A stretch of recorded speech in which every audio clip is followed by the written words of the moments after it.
దేవునికి స్తోత్రం. ప్రభునందు ప్రియమైన సహోదరి సహోదరులకు మన ప్రభువు రక్షకుడైన యేసుక్రీస్తు నామములో మీ అందరికి వందనాలు. దేవుని కృపచేత మరొక ఉదయాన్ని దేవుడు మనకిచ్చారు. అందుని బట్టి నేను ప్రభువుని స్తుతిస్తున్నాను. ప్రార్థన చేసుకుని దేవుని వాక్యాన్ని మనం ధ్యానం చేసుకుందాం. అవకాశం ఉన్న ప్రతి ఒక్కరు కూడా దేవుని మాటలు ఆసక్తితో ఆలకించాలని ప్రభు పేరట మీకు తెలియజేస్తున్నాను. ప్రార్థన. స్తోత్రం ప్రభువా, పరిశుద్ధులకు దేవా, మహిమా స్వరూపి నాయన, మీ వాక్యాన్ని కొద్ది నిమిషాలు మేము ధ్యానిస్తుండగా నాయన మీ దయచేత మంచి నడిపింపు నాకు అనుగ్రహించిన ఆ ద్వారా మీరే ఈ మాటలు వింటున్న ప్రతి ఒక్కరితో మాట్లాడి అందరికి మేలు చేయమని మా రక్షకుడు ప్రభు అయిన యేసుక్రీస్తు నామములో బ్రతిమాలుకొనుచున్నాను తండ్రి.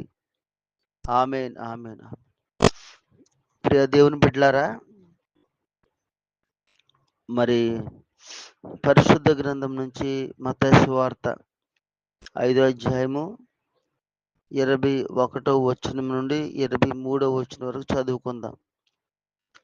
మత్తయి సువార్త 5:21-23. నరహత్య చేయవద్దు, నరహత్య చేయువాడు విమర్శకు లోనగునని పూర్వీకులతో చెప్పబడిన మాట మీరు విన్నారు కదా. నేను మీతో చెప్పున్నదేమనగా, తన సహోదరుని మీద కోపపడు ప్రతివాడు విమర్శకు లోనగును. తన సహోదరుని చూచి వ్యర్థుడా అని చెప్పువాడు మహాసభకు లోనగును. ద్రోహి అని చెప్పువాడు నరకాగ్నికి లోనగును. కావున నీవు బలిపీఠమునొద్ద అర్పణము అర్పించుచుండగా నీ మీద నీ సహోదరునికి విరోధం ఏమైనను కలదని అక్కడ నీకు జ్ఞాపకము వచ్చినట్ల అక్కడ బలిపీఠము నెదుటనే నీ అర్పణము విడిచిపెట్టి మొదట వెళ్ళి నీ సహోదరునితో సమాధానపడుము. అటు తర్వాత వచ్చి నీ అర్పణము నర్పింపుము. దేవుని బిడ్డలారా, మరి ఈ వాక్యాన్ని మనం ఆలోచన చేస్తే యేసు ప్రభు వారు ఆరాధకుని గురించి మాట్లాడుతున్నాడు. యేసు ప్రభు వారు ఆరాధకుడి గురించి, అంటే ఆరాధన చేసేవారి గురించి మాట్లాడుతున్నారు. మనం చేసే ఆరాధన, మనం అర్పించే అర్పణ ఎప్పుడు కూడా ఎలా అర్పిస్తామంటే దేవుడు అంగీకరించాలని అర్పిస్తాము. మనం చేసే ప్రతి ఆరాధన దేవుడు అంగీకరించాలని చేస్తాము.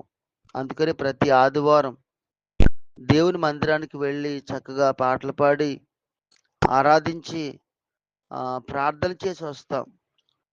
అవన్నీ కూడా మనం ఏ భావంతో చేస్తామంటే, మనం చేసే ప్రతి ఆరాధన దేవుడు అంగీకరించాలి, ఆయన ఇష్టపడాలి అని మనం దేవుని సన్నిధిలో ఆరాధన చేస్తాం. అందుకనే గమనించండి, చాలామంది దేవుని సన్నిధిలో చక్కగా ప్రభువుని స్తుతిస్తారు, గణపరుస్తారు. అలాగే కానుకలు ఇస్తాం. మనం కానుకలు ఇస్తాం. ఎందుకు ఇస్తామంటే దేవుడు అంగీకరించాలి. మనం చేసే ఆరాధన దేవుడు అంగీకరిస్తే, మనం ఇచ్చే కానుకలు దేవుడు అంగీకరిస్తే తద్వారా మనకు ఎంతో మేలు చేస్తాడు అని మనం విశ్వసిస్తాం. నిజం కూడా అంతే. మన ఆరాధన దేవుడు అంగీకరించడం ద్వారా మనం దేవుని చేత దీవించబడతాము, దేవుని స్వరూపంలోకి మార్చబడతాము. మనం ఉన్న దాంట్లోనే ఇచ్చే కానుకని దేవుడు అంగీకరించడం ద్వారా దేవుని చేత ఆశీర్వదించబడతాము, దీవించబడతాము. అలా ఆశీర్వదించబడిన వారు, దీవించబడిన వారు ఎంతోమంది ఈ లోకంలో ఉన్నారు. అయితే దేవుని బిడ్డలారా, నిజంగా ఒక ప్రశ్న ఏంటంటే, మనం చేసిన ప్రతి ఆరాధన దేవుడు ఆలకిస్తున్నాడా? మనం ఇచ్చే ప్రతి కానుక దేవుడు అంగీకరిస్తున్నాడంటే చాలా వ్యక్తుల విషయంలో అది అనుమానంగానే మిగిలిపోయింది. ఎందుకు అనుమానం అంటే, ఇక్కడ అదే రాయబడి ఉంది. చూడండి, మనం చేసే ఆరాధన, మనం ఇచ్చే కానుకలు దేవుడు అంగీకరించాలంటే మనం ఒకటి చేయాలట. ఆ మాట 23వ వచనంలో ఉంది. కావున నీవు బలిపీఠం నొద్ద అర్పణమును అర్పిం కావున నీవు బలిపీఠం నొద్ద అర్పణమును అర్పించుచుండగా నీ మీద నీ సహోదరునికి విరోధమేమైనను కలదని అక్కడ నీకు జ్ఞాపకం వచ్చినట్లా అక్కడ బలిపీఠము నెదుటనే నీ అర్పణము విడిచిపెట్టి మొదట వెళ్ళి నీ సహోదరునితో సమాధాన పడుము, అటు తర్వాత వచ్చి నీ అర్పణమును అర్పింపు. అంటే దేవుడు ఏమంటాడంటే, మీరు ఆరాధిస్తున్నప్పుడు, మీరు దేవుని సన్నిధిలో ఉన్నప్పుడు, దేవుని కొరకు భక్తి చేస్తున్నప్పుడు, ఒకవేళ మీ మీద మీ సహోదరునికి ఏదైనా కోపం ఉంటే లేదా విరోధ భావం ఉంటే, ఆ విషయం మీకు గుర్తొస్తే మీరు ముందే వెళ్ళి మీరు సమాధాన పడండి. మీ సహోదరుని మీద మీకు ఉంటే కాదు, మీ మీద మీ సహోదరుని మీద. అంటే దేవుణ్ణి ఆరాధించే మనకే మన పొరుగు వారి మీద కోపం ఉంటే దేవుడు సమాధాన పడమని చెప్పడం లేదు. కానీ మన పొరుగు వారికి మన మీద అంటే, లేకపోతే మన పొరుగు వారు అంటే మన ఇరుగు పొరుగు వారు కావచ్చు, లేకపోతే మనతో పాటు భక్తి చేసే క్రైస్తవులు కావచ్చు, ఎవరైనా కావచ్చు, వాళ్ళకే మన మీద ఉంటే మనమే వెళ్ళి ముందు మనం సమాధాన పడాలట. అలా సమాధాన పడాలి, మనమే వెళ్ళి సమాధాన పడాలి. ఒకవేళ ఆ విరోధ భావము మన మీద వారికి రావడానికి ఏదో కారణము మనలో లోపమయ్యే ఉండే అవకాశం ఉంది. అందుకనే ఏదో మనలో ఉన్న లోపమే వాళ్ళకి మన మీద కోపం వచ్చేటట్లు చేసింది. అందుకనే వాళ్ళు మన మీద విరోధ భావంతో ఉన్నారు. అందుకని మనమే వెళ్ళి వాళ్ళతో మనము సమాధాన పడాలని దేవుడు చెప్తున్నాడు. వాళ్ళ మీద ఉండకూడదు, కానీ వాళ్ళకున్నా సరే మనమే వెళ్ళి సమాధాన పడాలి. ఎందుకంటే ఏ లోపమో ఏదో ఒక లోపం మనల్ని వాళ్ళు చూసి ఆ స్థితికి వచ్చారు కనుక మనం వారి మీద కోపం పెట్టుకోకూడదు అన్నమాట. కోపం పెట్టుకోకూడదు. ఒకవేళ అలా సమాధాన పడకపోతే మనకు కూడా వాళ్ళ మీద కోపం ఉన్నట్టే.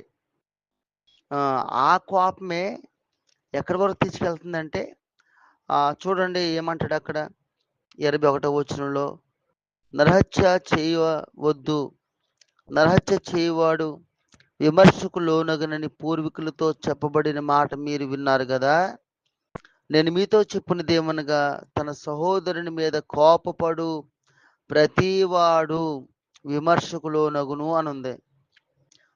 చూడండి, ఇంకొక వెర్సలో చూస్తే ఏమని రాయబడి ఉందంటే, తన సహోదరుని మీద కారణం లేకుండా కోపపడే ప్రతి ఒక్క వ్యక్తి విమర్శకు లోనగును. అంటే నరహత్య చేయవద్దని మీతో చెప్పబడిన, అంటే నరహత్య చేయవద్దని చెప్పబడిన మాట మీరు విన్నారు కదా. నరహత్య చేసే ప్రతి ఒక్క వ్యక్తి విమర్శకు లోనగుతాడు అని రాయబడి ఉంది. మరి అదే మాట కిందకు వచ్చి ఏమంటాడు, కారణం లేకుండా తన సహోదరుని మీద కోపపడి విమర్శకి లోనగుతాడు. అంటే నరహత్య చేసిన విమర్శ లోనవుతాడు. కోపపడ్డా అంటే కారణం లేకుండా కోపపడ్డ విమర్శకి లోనగుతాడు. అంటే కారణం లేకుండా కోపపడే కోపము నరహత్యతో సమానమని ప్రభు చెప్తున్నాడు. అందుకనే మన సహోదరునికి మన మీద విరోధం ఉంటే మనం వారితో సమాధాన పడకపోతే మనలో వారి మీద కోపం ఉంది గనక మనం వెళ్ళి సమాధాన పడడం లేదు. అందుకనే దేవుడికి మనం చేసే భక్తి నిజంగా మనం చేసే భక్తి దేవుడు అంగీకరించే అంత ఏమని చెప్పొచ్చు అంటే, దేవుడు అంగీకరించేటంత మరి క్వాలిటీ లేదని అర్థం. అంత యథార్థత మన భక్తుల్లో లేదని అర్థం. అందుకని దేవుడు అంగీకరించడం. మనం అర్పించే అర్పణలో అంత యథార్థత లేదు అని అర్థం. మనం ఆరాధించే ఆరాధనలో అంత యథార్థత లేదని అర్థం. అందుకనే ముందుగా మనం దేవుని సన్నిధిలో ఉంటున్న మనము ఒకసారి మనం జ్ఞాపకం చేసుకోవాలి. మనం ఎదుటివారి మీద అసలు విరోధంగా ఉండకూడదు. కానీ ఎదుటివారున్నా సరే అవకాశం ఉంటే ఒకవేళ అవకాశం లేకపోతే మనం ఏమి చేయలేము. మనకి వెళ్ళి సమాధానపడే అవకాశం మనకు ఉన్నా గాని మనం వెళ్ళలేదు అంటే అర్థం ఏంటంటే వారి మీద మనకు కోపం ఉంది. గమనించండి. ఈ కోపమే నరహత్య చేసిన వ్యక్తికి ఎలాంటి పనిష్మెంట్ ఉంటదో అంత పనిష్మెంట్‌కి మనల్ని తీసుకువెళ్తాది అని దేవుడు చెప్తున్నాడు. అందుకనే అవకాశం ఉంటే, అవకాశం లేకపోతే చెప్పలేం కానీ వెళ్ళలేం. మనమేం చేయగలుగుతాం అవకాశం లేకపోతే? కానీ అవకాశం ఉంటే ఖచ్చితంగా మన మీద ఎవరికైనా విరోధం ఉంటే మనమే వెళ్ళి సమాధాన పడాలి. అలాంటి వ్యక్తి చేసే భక్తికి దేవుడు నిజంగా ఆయన ఎలా చెప్పొచ్చు, ద్వారాలు తెరుస్తాడు. ఆ భక్తిని దేవుడు అంగీకరిస్తాడు. ఆరాధన దేవుడు అంగీకరిస్తాడు. అలాంటి భక్తి మనం చేయాలి. ఇంకా చూస్తే కిందుంది, నేను మీతో చెప్పునిదేమనగా తన సహోదరుని మీద కోపపడు ప్రతివాడు విమర్శకు లోనగును. తన సహోదరుని చూచి వ్యర్థుడా అని చెప్పువాడు మహాసభకి లోనగును. ద్రోహి అని చెప్పువాడు నరకాగ్నికి లోనగును. చూసారా? అంటే మన సహోదరుని వ్యర్థుడా అని చెప్పేవాడు. అంటే నేను ఎలా అనుకుంటున్నాను, చాలా సందర్భాల్లో మనం చూసి, మన పక్క వాళ్ళు చూసి ఏదో మన మీద వాళ్ళు తక్కువగా చూసి మన ముందు ఎందుకు పనికిరాని వాళ్ళుగా మనం కొన్ని సందర్భాల్లో కొంతమందిని ఎంచుతూ ఉంటాం మాట. కానీ అది వాళ్ళకి చెప్పం గానీ మన మనసులో నా ముందు వాడెంత అనే టైప్‌లో కొంతమంది ఉంటారండి. అంటే అలాంటి మనసు, ఎదుటివారిని తక్కువ చేసే మనసు కలిగి భక్తి చేసిన దానివల్ల మనిషి తీర్పుకు లోనైపోతాడనమాట. అందుకనే అలాంటి మనస్తత్వం మనకు ఉండకూడదు. మనతో వారిని సమానం చేయాలి. అందరూ సమానమే అనే విషయం మనం గుర్తించాలి. మనం ఎదుటివారి మీద గొప్పేమీ కాదు. మన ఎదుటివారి మీద గొప్పేమీ కాదు. వాళ్ళు మన మీద తక్కువేమీ కాదు. ఇలాంటి లక్షణం, ఎదుటివారి మీద మనం గొప్ప కాదు, వాళ్ళు కూడా మనం తక్కువేం కాదు అనే మంచి భావనతో భక్తి చేస్తే అది కూడా మనసులో కూడా ఆ భావన ఉండాలి. బయటకు మాత్రమే కాదు.